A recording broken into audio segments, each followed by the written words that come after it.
For centuries and longer, rats have fought tirelessly to repel the incessant frog invasions. Peace was only ever short-lived, until finally a young monarch rose to power.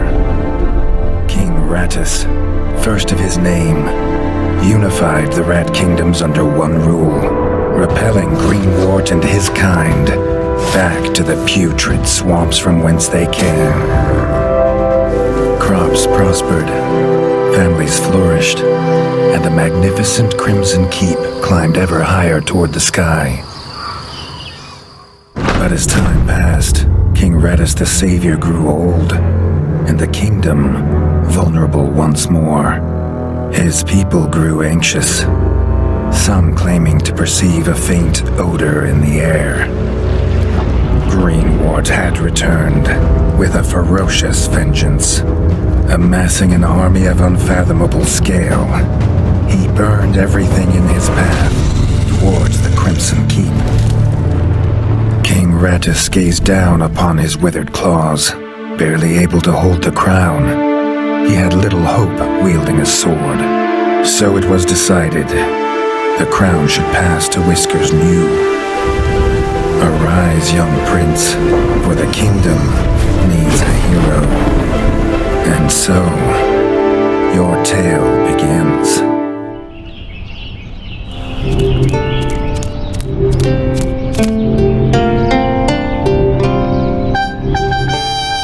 To our young Prince Reggie, today was a big day.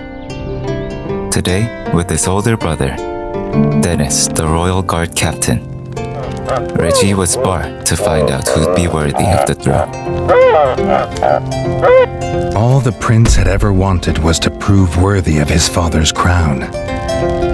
He might be the smallest brother, but if he was prepared, he thought he had some small chance. Although Reggie grew up only eating his brother's leftovers, the prince, despite his size, was brave and was never a slacker in his training. With his other brothers, the chef, Reggie stepped up to face the trial. If he was scared, he wasn't showing it. He was going to show all of them what he was made of. If nothing else, this would be no easy win for Dennis. So the match began. With strength befitting his size, Dennis dealt heavy blows. Reggie, on the other hand, was nimble and had keen eyes for openings. Surprisingly, their skills were on par. As the heat of the battle became hotter than the crowd's excitement, for one last time, Reggie gave his all with his blade.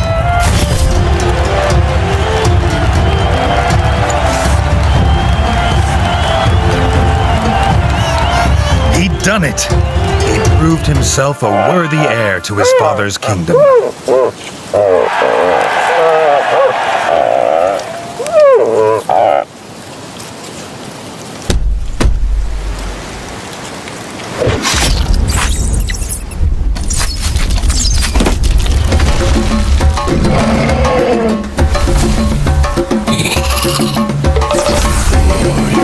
His dream was about to come apart. The greatest of kings of Ratfolk, Rattus's death. Enraged by this terrible incident, Reggie challenged Greenwort, the war chief.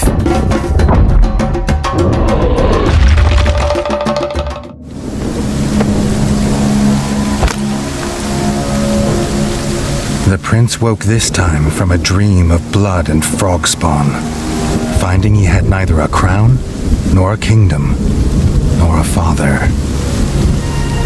Passing by the cold bodies of his kin, Reggie set foot to find survivors, if there were any. With bug juice he scavenged, he fought off fatigue, and barely returned to the Crimson Fort. He made haste to rescue the survivors and returned to his throne room. Not content with killing the king, the frog horde had torn down his throne room, leaving behind little more than smoldering rubble and the bodies of his kin, dead and defiled. Reggie had never seen such evil, nor felt such rage. With no hesitance in showing his anger, he let his sword speak for him.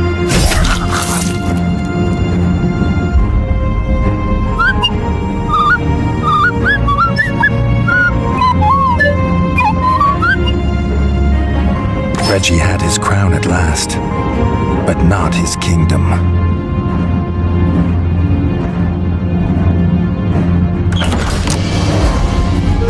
Dennis had returned, but shamefaced.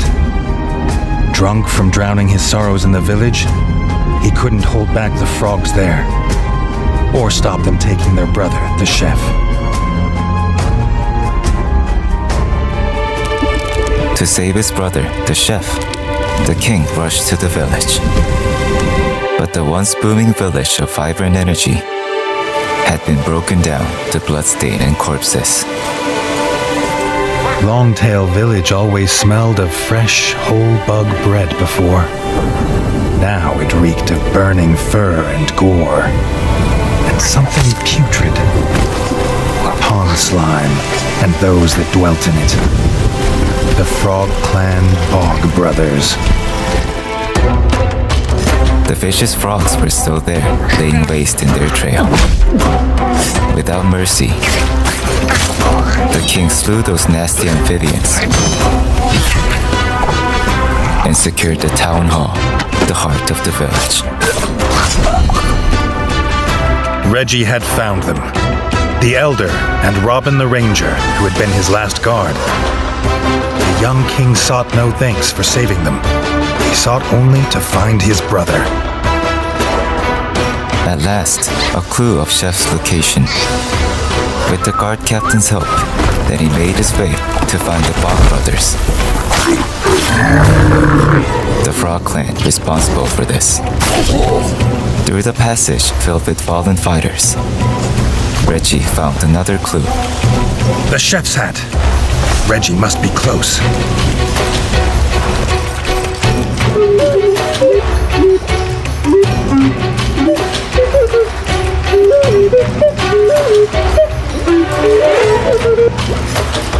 His brother, Chef, beaten, chained, and left as bait. The Bog Brothers, stinking like the place they called home, had done this.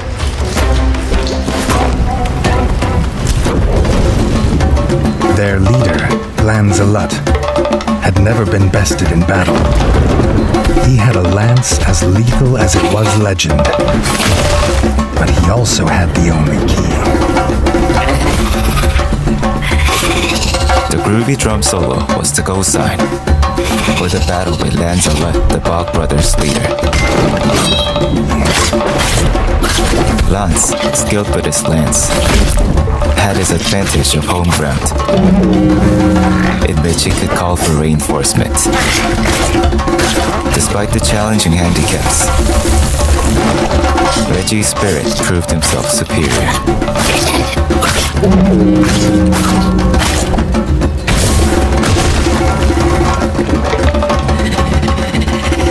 With a puff of foul green smoke, Lance went berserk. Unflinching, Reggie's defense stayed steady. The duel reached its climax, and the steady one won the battle. The Bog Brothers clan were finally destroyed. Reggie knew they would not be the last. The Bog Brothers were done, and the town was saved. Of course, no need to mention the chef. The ranger on the road offered him his best bow, and the king was grateful. Looking for the smith, his other brother, he headed to the ranger's lodge for information. But another group of deadly enemies hindered the king's journey. The grubs, the lifelong foes of rat peasants. Regardless in size, they were small. Their infestation always brought trouble to the ratdom. These mosies, of frightening appearance and sound, were another trouble, infesting the land, causing nuisance. However, even the filthy sewers filled with disgusting pests was only a small obstacle for Reggie's passion. And so, he reached his next destination. The ranger needed help. Reggie hoped his bow would last the fight. Alas, the lodge was under attack. Reggie reunited with Robin the Ranger. With bow and spear, they fought back to defend the Ranger's lodge untouched. With gratitude, Robin shared what he knew and offered him a two-handed axe. The axe proved useful for destroying obstacles, while Robin played his part in fights. No one could dare stop them. And at last, Reggie found his long-lost brother.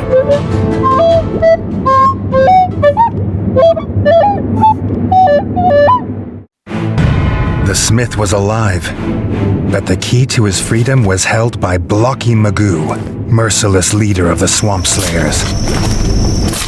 He squatted atop the tower, croaking orders to his clan. The village would soon be a ruin, and the frog spawn would feast on the dead.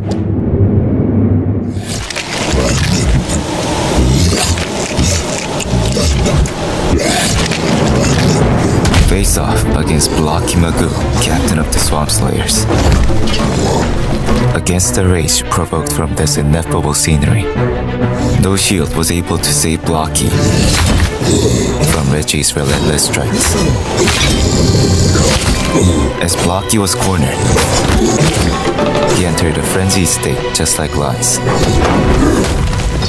But he as well paid for his crimes by the random's hand of justice.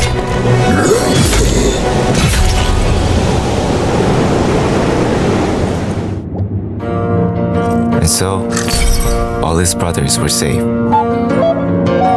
Eyes on the next objective, as the new king rebuilt his destroyed kingdom from square one. He cleansed his land from grub infestation and got rid of the remaining frog horde, helping rat folk all around. Reggie did everything he could with sincerity. His people hit that like button for their new king, and with this effort, one step at a time, his kingdom was being rebuilt. Then one day, the smith came to see Reggie. The smith's blueprints were destroyed by the frogs. The only other copy is the original blueprints of smithing, buried with their great-grandfather in the forbidden crypts. He went to open it with his key, but he heard something in there, almost like singing. Reggie thinks the smith has listened to too many old rat tales. So to find the other copy of the blueprint, Reggie went to the forbidden crypts. And just like that, Reggie was trapped inside. Just like what the smith said, Reggie could hear an eerie tune. He followed the sound to the shadowy depths of the crypts. The iron pipe looked like it had been broken recently. Toxic smoke billowed from it. The king couldn't enter. A moving abomination. Their pupilless eyes of the undead leered at their prey. But how could this be? Confused, yet unflinching, Reggie tracked down the source of the music. But what he had found was an ancient warrior, forgotten from history. With a hammer befitting a Norse god, wielding thunder, Ratnor Rodinson tested if Reggie was worthy. The almighty fury made Reggie fall again and again, But Reggie grew stronger in his trials and slowly overcame his opponent. It took him time, but the young monarch proved himself worthy.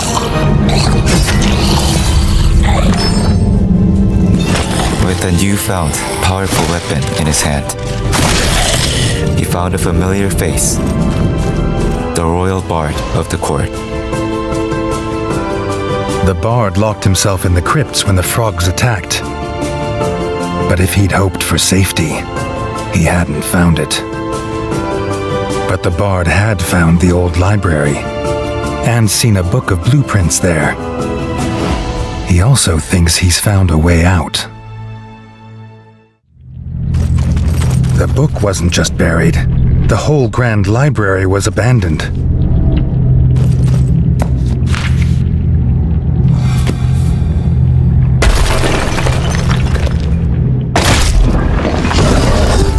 All of a sudden, Redwort the Undead broke in. First Word Chief of the Frog Clans. He was a mighty foe even after death. Resourceful in using his undead body, this frog was a natural in overwhelming his foes. Until the Hammer of the Gods shut him down. How had these frogs ended up buried in this revered place? Reggie wished King Ratus were with him to explain these creatures being here. And if he were being honest, because he missed his father's reassuring presence. And so, Reggie safely escaped with this royal bard that invigorated the young king. Reggie grew stronger with his kingdom, strong enough to go on a soul journey to kill the Mosey King with a single blow. The heroic stories were renewed every day, and his courageous actions also came with coins to rebuild his kingdom. So the Crimson Fort was able to regain its former grandeur. The kingdom was restored, but Reggie could not enjoy peace until he knew it was free of threats. It was only restored above. Miners had sighted frogs below. Some were no longer willing to work. Upon hearing the news, Reggie and Dennis rushed to the mine. They soon found out that the news was true. Back to back, the brothers fought their way, while rescuing the miners trapped below. They declared to the great war chief, Greenwort, that the glorious Rat Kingdom still stood its ground. The frogs were dealt with, and Reggie had felt no rumbling monster. But sighting the war chief had made Reggie realize they needed to prepare for an attack. The king was needed in the fort.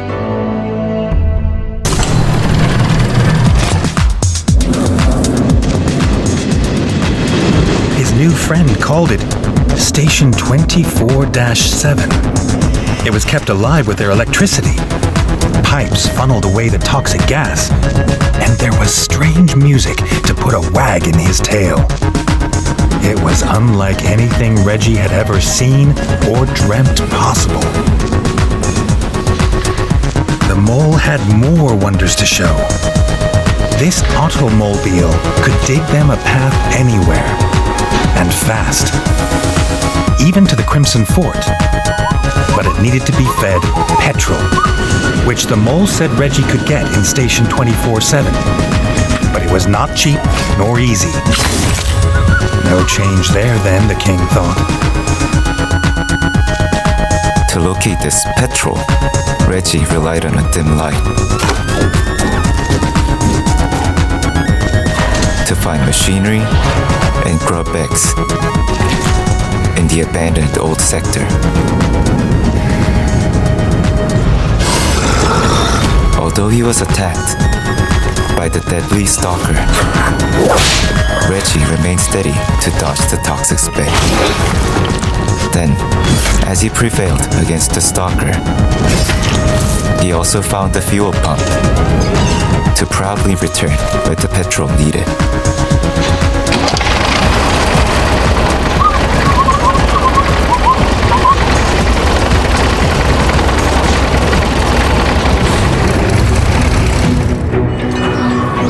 Something was wrong. The Crimson Fort was locked down with guards at every door. The king had been away too long. Uneasy tension filled the air. They had to brace themselves for a storm coming.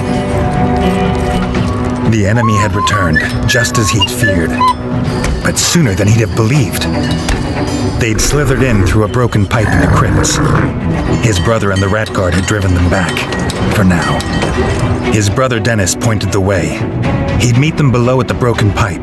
Together, they would end the frog scourge for good. The scums were back, as expected. But with their leader, the kingdom was rebuilt, ready for combat.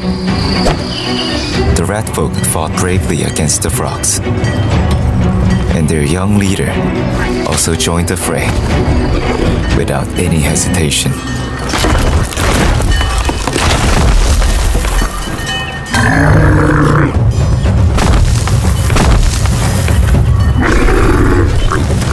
After avenging the royal guard captain's death,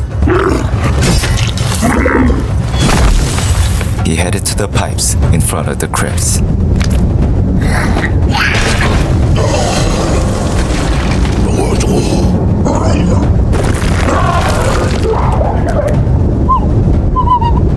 Reggie could not afford to lose his brother. To get through the toxic smoke, a fine craft from the Bolshevik Republic was needed, the gas mask. And with the bestest of his gears, he marched into the pipe with his brave friend. Despite the blinding toxic gas, they vigilantly pressed on, and the two reached the lost docks outside. Too late.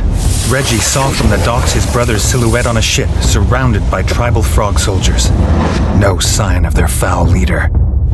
He had to get to his brother. Shamun, the shaman who kidnapped Dennis.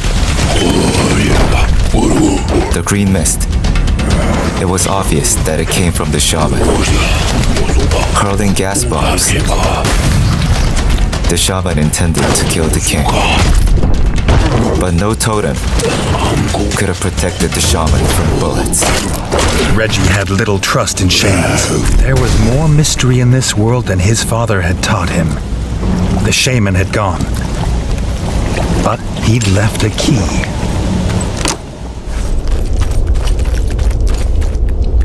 None had seen a turtle in many seasons. His father claimed he found one here as a boy, but it didn't look old.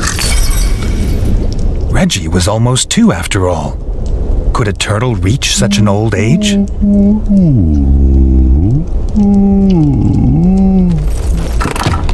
Grateful to be free, and promising entertaining tales of Reggie's father as a pup, the turtle offered to take them across the river to the foul froglands. They reached the foul froglands to fight against the evil that harmed their lands. Reggie had expected something as foul as frog spawn, but the froglands were strangely like home, apart from the smell. Upon finding intruders, waves of frogs blocked their path. But the two's bond was unbreakable, and no weapon could stop the kill. It was like an unending killing spree until he found his people held prisoners. His people, chained and agonized. The king hurriedly opened the jail doors.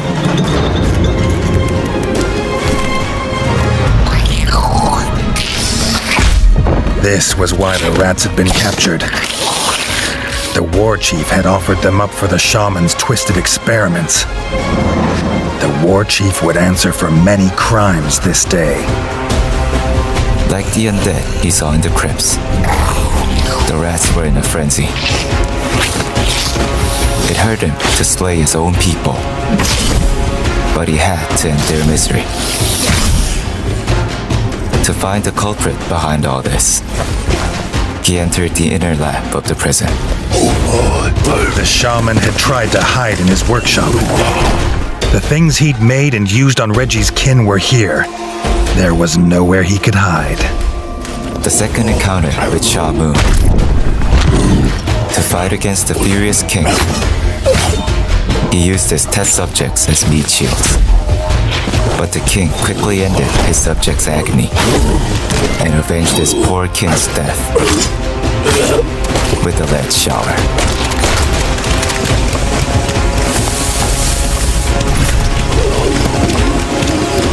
The shaman's cruel experiments were over in a puff of foul green smoke. The war chief's throne room could not be far. He was the one who started this, so it was with a sword in his skull that it must end.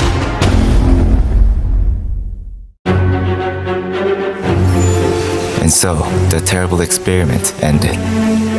Then, to find the great war chief, they headed to Greenwood's chamber. What was this evil twist on Molecraft? A grotesque monster of creaking gears and steam. The sight of it made Reggie freeze. But Jay's fury could not be held back. Reggie's comrade gone in vain. The Iron Frog mindlessly targeted its next prey. To demolish Reggie from existence, it violently swung its flail. But the Iron Frog's movement was stiff and robotic. Reggie could read its moves and struck whenever he had the chance to destroy its armor. The Iron Frog's true identity, his older brother, brainwashed by the frogs, Dennis. Although Jay fell in vain, Reggie had to keep going, at least for the sake of his friend. So with Dennis, he reached the chief's chamber.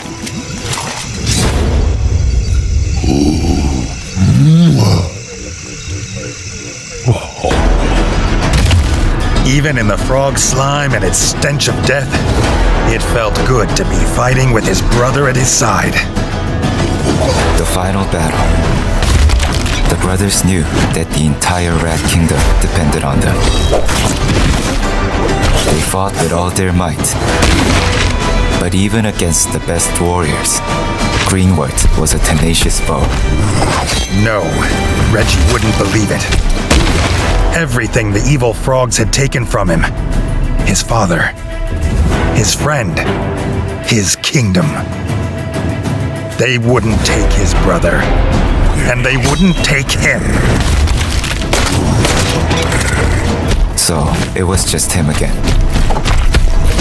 He was worried sick about Dennis, but against the lethal attacks, he had to stay extra vigilant against the chief's spear. As the fight was extended, fatigue overcame Greenwood's tenacity. Reggie didn't blow his chance, and to the vicious Kingslayer, he dealt the lethal blow.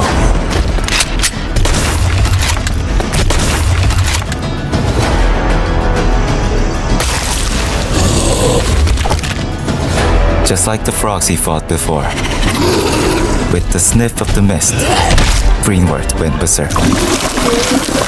Against the powerful, primal ferocity of the chief, the king was powerless. But giving up was not an option. The people he failed to save, his father, Ratus, were the ones that trusted him and gladly fought with him for the rat folk that waited their monarch's return. He had plenty of reasons to keep fighting.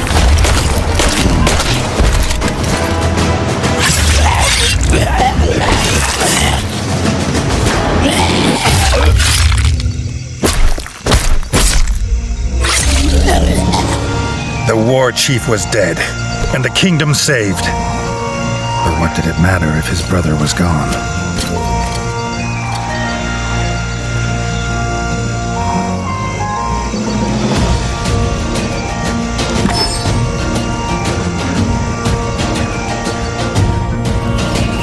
The rat folk rejoiced to have their king home.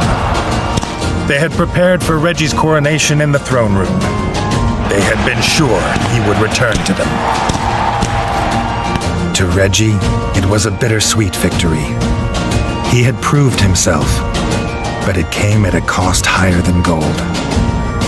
It was the start of a true golden age, free of the scourge of frog spawn.